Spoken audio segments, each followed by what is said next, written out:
I am here with Davinsky. This gracious lady is born in Migori. She's a fourth year at the University of Nairobi, pursuing her law degree. And Davinsky is representing the youth today. Davinsky, welcome to the show. Thank you so much. Yes, I want to start by telling you a story. I have been through where you are. I went to Marindi Primary School. Where's Marindi? This is in my village in Homa Bay. And then I went to high school. I went to Alliance High School. I went to the University of Nairobi. And I did my degree. And up to now, I'm on my second degree. Wow. Looking behind, I feel I've had education, but I don't feel that I'm living up to the 2 degrees that I hold to my name. I don't feel skilled enough to be able to live on my degree, even at my age. Now that you're going through your education, I want you to tell me, what are your hopes after graduating? And how realistic do you feel those hopes are? Okay. I am a student of law, just as you had mentioned. And of course, after you're done with your KSL, you have to do pupillage for 2 years. I am built in such a way that I don't really like working for people. I like creating jobs on my own and being an entrepreneur. So mostly when I'm done with my law degree, I want to practice for a law firm for about 3 years to gain some experience. Then afterwards, I'll just do my own law firm. But at the moment, I'm trying to do small businesses. I have a school canteen in Migori, and I'm just trying to sell out my things so that at least I can get a little bit of money from it. Because apparently the people are looking for jobs, and the job opportunities are so little. And right now, lawyers are so many in Kenya. People are trying, people are striving. So I would want to also have side hustles and do other things, because jobs, there are not so many jobs around, and people are so many, so yeah. That sounds enterprising. Do you feel that people you were with in high school and people you are with at the university are sharing the same thoughts? No, so many people are trying to still look for job opportunities. Most people want to work for others. And of course, everyone can't be an entrepreneur, and not everyone has that opportunity. But most of the students are looking for jobs. So most of the people are living hopelessly. And the situations where you find that students is trying to get into maybe bad stuff just in order to get some connection from big people. Yes. Thank you. I've seen that there is a lot of anger among the younger generation today. And I'm made to understand this is as a result of frustration from lack of job opportunities. Do you think we are able to deal with this challenge? Do you think this is a misplaced anger? No, I think the angers, I think they are angry on like the right perspective. I think their anger is valid. Yes, reason being, there are so many opportunities in Kenya. For instance, I was speaking to a friend, and we have so many raw materials in Kenya, and there are so many opportunities. I think there's exports and imports, and mostly I think if we need to solve out the issues, then we should avoid more exports and concentrate on imports. When, for instance, this chair, you have this chair, right? And some people import this, is it import to Kenya? To import is to bring in. Yeah. So most people import, probably from China or something. But now if the government says, no, this chair cannot be imported from China to Kenya, there will be so many opportunities for people who have practiced carpentry, and they'll be making such. Then there are so many opportunities for industries. We can do more, because most countries that grow concentrate on processing and manufacturing. I think we can create more industries that concentrate on manufacturing and processing, because for instance, we have mangoes in Migori, there is gold. There in Kisumu, there are so many, I think, raw materials, there is land. So I think people need to be sensitized. They ought to be civic education on things that people can do or the youths can do to gain some money. Then I think also on the import and export stuff, I think that would be valid. Wonderful. I'm not sure if by now you are able to evaluate the education system, whether it is equipping you and your generation with the right skills to be able to do the jobs that you're thinking about? I haven't, when I was studying, by then there wasn't something to do with CBC. I've gone through the 844 system, and I feel that at some point, there's some things we learned in maths that don't apply in real life. And there are so many things that we learned that don't apply in real life. So at some point, I think we have not been equipped with the right skills. Yes. What do you think we can do better as a country to make people coming out of our institutions of learning self-reliant? Okay.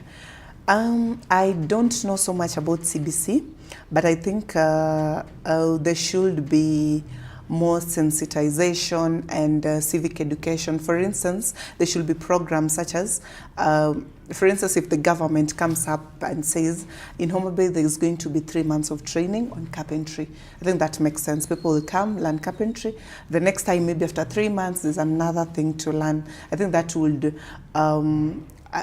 would help people so that everyone can choose what he is interested in. If you're interested in carpentry, you can make something out of it. I think that's what ought to be done. Great. Yes. The greatest industry today is the digital industry.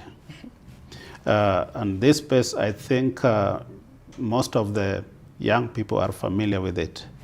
How promising is this to the younger generation, and can they make a living out of it?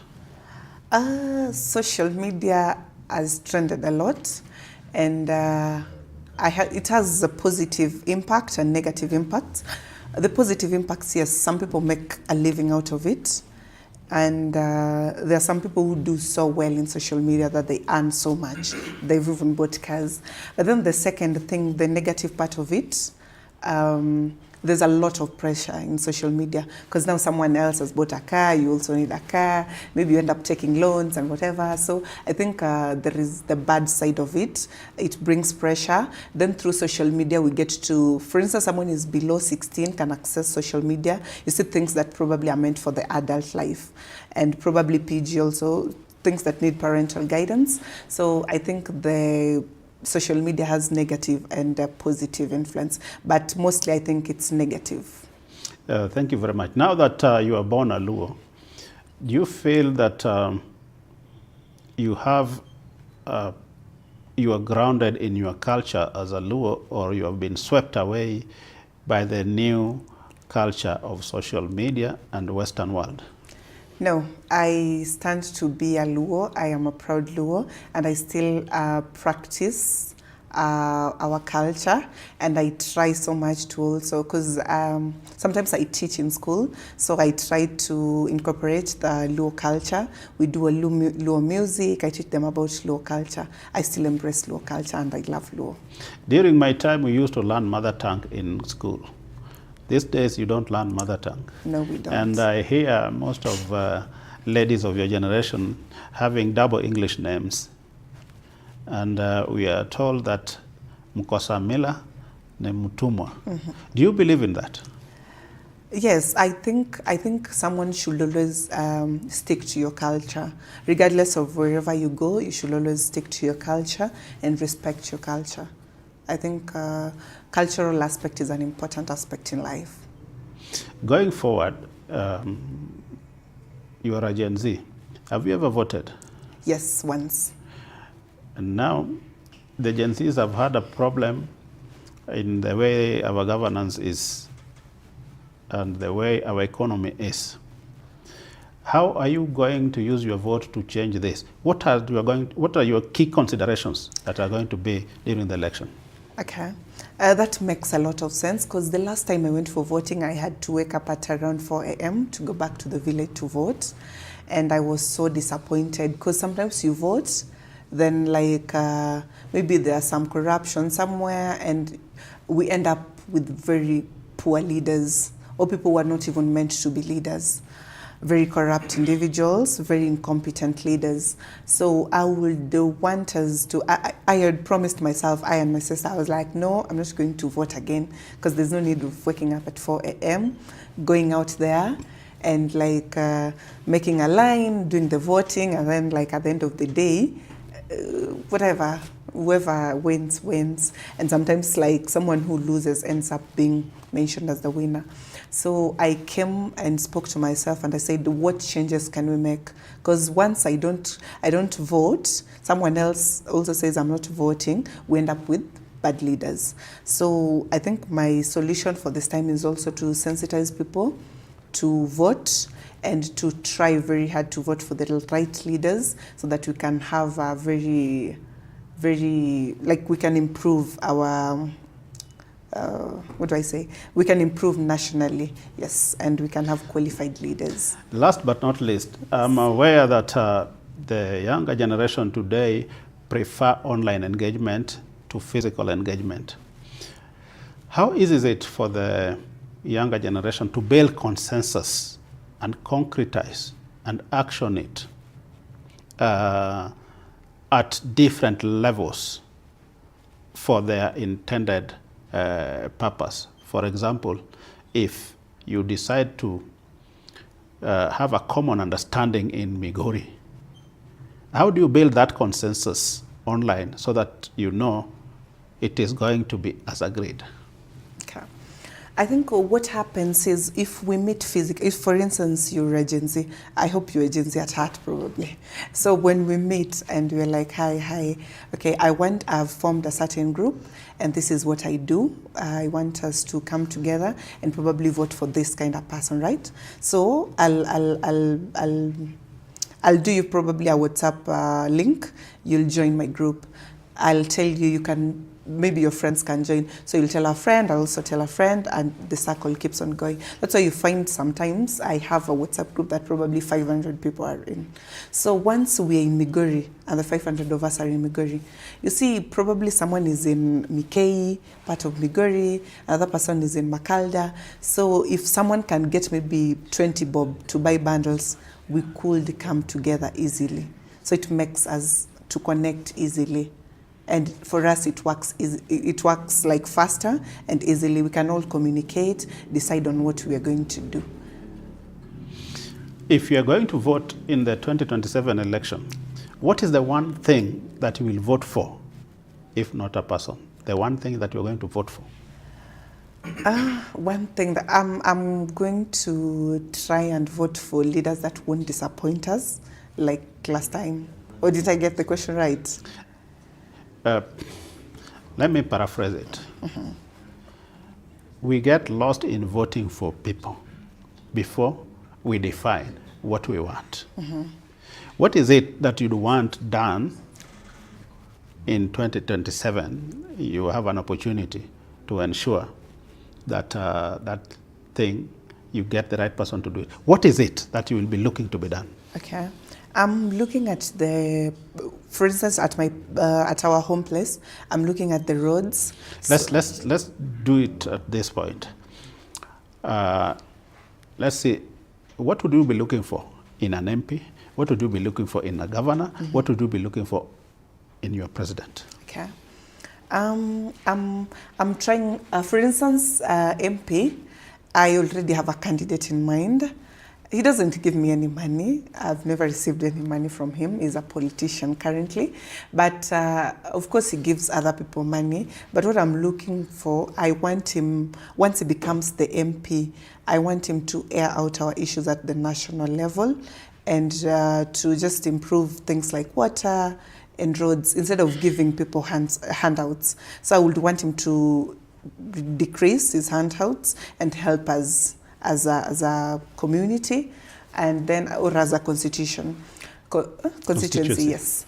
Then for an MCA, I'm not expecting so much because I don't think if it's some big money, but I'm expecting maybe for him to represent our issues at the county level.